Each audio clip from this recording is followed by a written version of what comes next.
O secretário de Saúde do Paraná conversou por Skype com a Diana Túlio. Ele falou sobre a situação da dengue e do coronavírus no estado. Acompanhe agora a primeira parte da entrevista.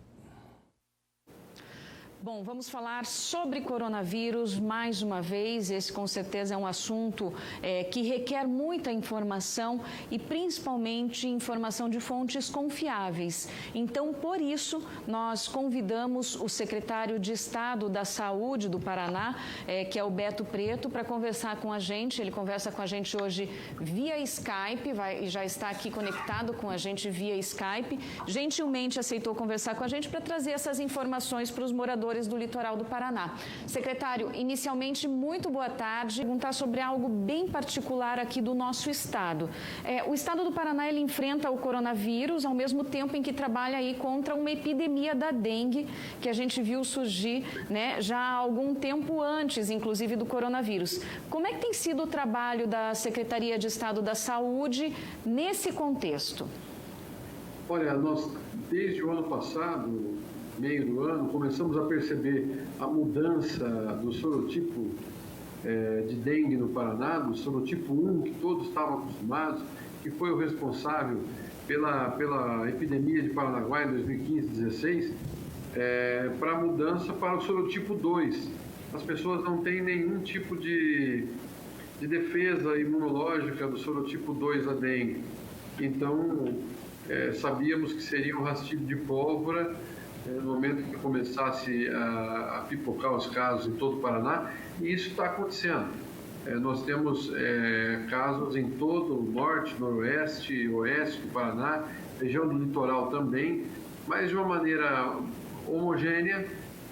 O número extrapolou aí 100 mil casos, tivemos um número de mais de 100 óbitos ao longo do tempo, porém é importante frisar, quase 90% dos casos são relacionados com o sorotipo 2 da dengue. Então, assim, historicamente, por mais de 20 anos, os paranaenses tiveram o sorotipo 1 como causador dos seus quadros de dengue. O mosquito já estava aí, o mosquito não foi embora, os criadouros do mosquito continuaram, mudou o sorotipo. É a mesma dengue, a mesma dor de cabeça, a mesma dor no fundo dos olhos, aquela vontade de ficar deitado, dor nas articulações, febre, e ao mesmo tempo isso acabou se alastrando para um número enorme de pacientes, número enorme de cidadãos paranaenses que infelizmente foram infectados. Mas eu volto a dizer, nosso combate à dengue existiu, o manejo clínico existiu, fizemos o trabalho em todos os regionais de saúde, trabalho duro, trabalho com as escolas, com os colégios estaduais, com as escolas municipais. Se não tivéssemos feito esse trabalho em todo o estado, o quadro seria muito pior. Agora, vale dizer o seguinte, ninguém tem imunidade. Com o sorotipo 1, a maioria dos paranaenses já teve algum tipo de contato. Agora não. Então é esse o quadro que se coloca. Nós continuamos combatendo. Tive uma reunião efetiva por telefone na semana passada com a equipe da Secretaria de Vigilância e Saúde, responsável pelas arboviroses, pela dengue, lá no Ministério da Saúde, na semana passada. Eles vão agora fazer um envio de mais litros de Cielo, que é o veneno que o Ministério da Saúde tem usado. Cada litro ele é misturado para 3 ou 4 vezes a sua litragem original. Então nós vamos fazer sim um grande trabalho de fumacê em todo o estado do Paraná, onde existe a epidemia a partir dos próximos dias, quando chegar o material. Mas eu insisto, se não tirarmos o foco, o criadouro, se nós não eliminarmos esse criadouro, nós vamos continuar tendo mosquito Aedes aegypti à disposição para fazer a transmissão da dengue. Então faço aqui na TVCI essa lembrança. Talvez nesse momento as pessoas estão mais ligadas em falar do coronavírus, do Covid-19, mas eu quero dizer que nós continuamos sofrendo de dengue e vamos aproveitar agora que vai esfriar para fazer o combate a esses criadouros. Caso contrário, nós vamos ter um verão muito ruim, relacionado com a dengue, Diana. Certo. Agora, quando o Paranaguá enfrentou a epidemia, aquela de 2005, a gente viu os hospitais inchados. Muita gente precisava de internamento por causa da dengue. Agora a gente enfrenta o Covid-19, que também necessita, em casos mais graves, de internamento. Isso preocupa a Secretaria de Estado de que forma, ou já amenizou bem essa situação da dengue no Estado? A dengue vai passar por um período agora de amortização. Nós vamos diminuir o número de casos com a entrada do frio. Isso vai, historicamente, isso vai acontecer de acordo com essa grande quantidade de casos. Ainda vamos ter alguns casos no inverno, mas nós vamos ter a diminuição agora com o período que começa a esfriar. Agora, o coronavírus é o contrário. Trata-se de um vírus respiratório que acomete trato respiratório, vai ter febre, vai ter cefaleia, vai ter dificuldade para respirar, falta de ar. Então, esse quadro nós vamos necessitar de elementos mais contundentes para poder fortalecer o atendimento dos cidadãos paranaenses, especificamente aí no litoral. Nosso Hospital Regional Litoral conta hoje com 18 respiradores. Nós temos uma UTI que está articulada. Queremos ampliar essa UTI, estamos contando com a ajuda de empresários aí do Porto Paranaguá, que vão fazer doações de compra de mais equipamentos para dotar o nosso Hospital Regional do Litoral de mais leitos. Nós estamos articulando mais 10 leitos de UTI para o Hospital Regional do Litoral, para fazer uma retaguarda, caso nós tenhamos aí um aumento abrupto do número de pacientes, de paranaenses, de parnanguaras que necessitem de internação em leitos de UTI.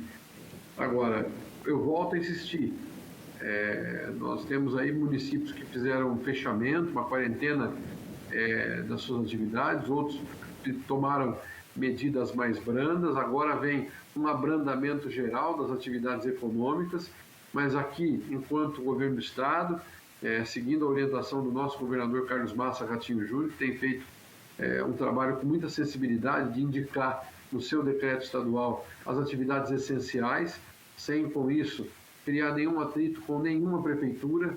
Os prefeitos têm sua legitimidade, sua autoridade para colocar as demandas em seu território.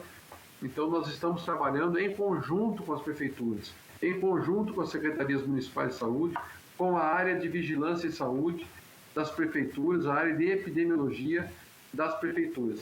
E é nesse sentido que eu queria deixar aqui a palavra, dizendo que os prefeitos, nesse momento, estão tomando algumas medidas de abrandamento em relação à mobilização, movimentação das pessoas. Esse tipo de ação é que vai acabar causando um aumento, talvez, aí, da circulação de pessoas, e os vírus vão acabar também circulando. O coronavírus pode aumentar a velocidade de circulação, e isso pode fazer com que nós tenhamos o aparecimento, surgimento de mais casos de pessoas infectadas pelo Covid-19. Então, neste momento, e eu tenho falado isso com frequência, Ana, se me permite, não existe situação confortável em relação ao coronavírus, mas o Paraná, neste momento, tem uma situação de equilíbrio em relação ao coronavírus. Somos vizinhos do estado de São Paulo, que é o epicentro desta pandemia no Brasil, e mesmo assim mantemos números relativamente à nossa população bem menores dos que os nossos vizinhos São Paulo, Santa Catarina, e continuamos trabalhando muito. Agora, por isso a necessidade de deixar aqui um apelo a você que não tem necessidade de sair de casa, a você criança, jovem que está nos acompanhando pela TVCI, fique em casa. Isolamento domiciliar é fundamental. O inimigo é invisível. O inimigo, apesar da gente não o enxergar, ele existe.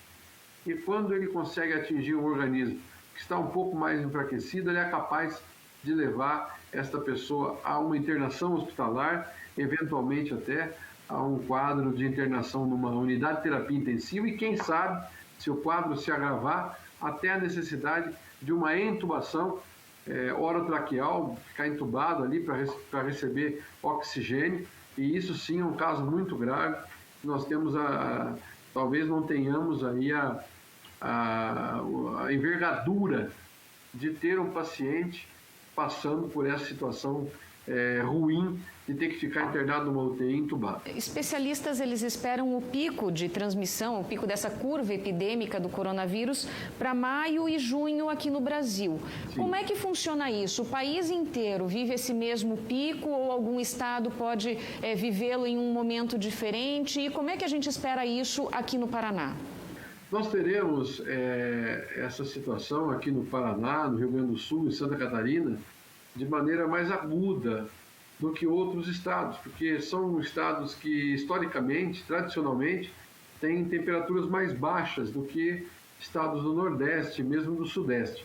Então, com isso, não é difícil de acreditar que nós tenhamos mais casos de síndromes respiratórias agudas graves, que talvez sejam a porta de entrada para o diagnóstico também dos casos suspeitos de coronavírus.